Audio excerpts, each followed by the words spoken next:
दोस्तों, क्या आपने कभी सोचा है कि चूहा आखिर पैदा कैसे हुआ?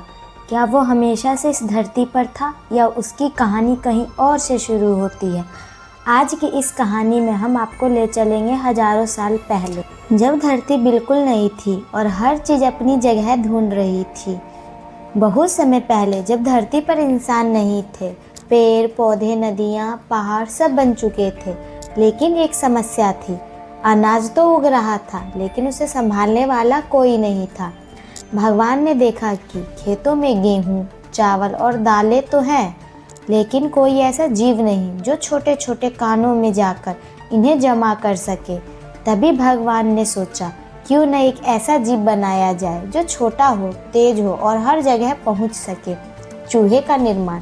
भगवान ने मिट्टी ली, उसमें थोड़ी चालाकी मिलाई, थोड़ी फुर्ती डाली और थोड़ी भूख भी।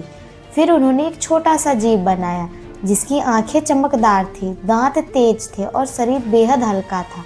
और इस तरह पहले चूहे का जन्म हुआ। पहला चूहा और उसकी हरकतें। जैसे ही चूहा पैदा हुआ, वो इधर उधर दौड़ने लगा। उसे हर चीज़ में दिलचस्पी थी। वो पेड़ों पर चढ़ा, वो बिल बनाने लगा और सबसे खास, उसे अनाज बहुत पसंद आया। धीरे धीरे उसने हर जगह छोटे छोटे बिल बना लिए और अनाज जमा करने लगा। भगवान खुश हुए कि उनका बनाया जीव काम कर रहा है। लेकिन फिर आई समस्या। कुछ समय बाद चूहों की संख्या बढ़ने लगी। 1 से 2, 2 से 4 और फिर सैकड़ों। अब चूहे सिर्फ अनाज जमा नहीं कर रहे थे, बल्कि उसे नुकसान भी पहुंचाने लगे।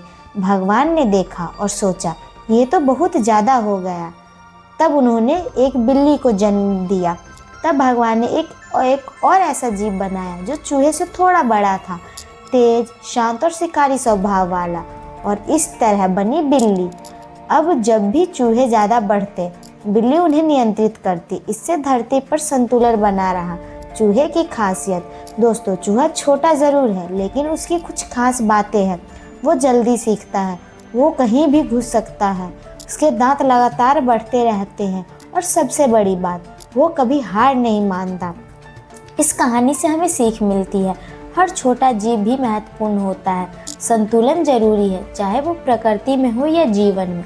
और चालाकी अगर सही दिशा में हो तो वो ताकत बन जाती है। तो दोस्तों, आपको यह रहस्यमयी कहानी कैसी लगी? क्या आप भी मानते हैं कि हर जीव का कोई खास मकसद होता है? कमेंट में ज़रूर बताइए। और अगर आपको ऐसी ही मज़ेदार और ज्ञान से भरी कहानियाँ पसंद है तो लाइक करें, शेयर और सब्सक्राइब करना मत भूलिए। फिर मिलेंगे और